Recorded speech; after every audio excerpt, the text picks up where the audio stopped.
When you turn on the cold water, I have no noise. But when I switch it over to hot, I start to get it screeching.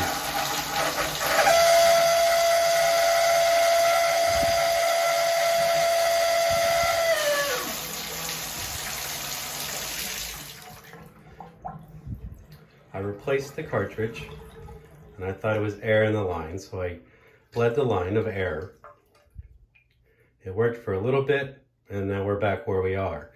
If I turn it on to hot or cold and let it slowly get hot,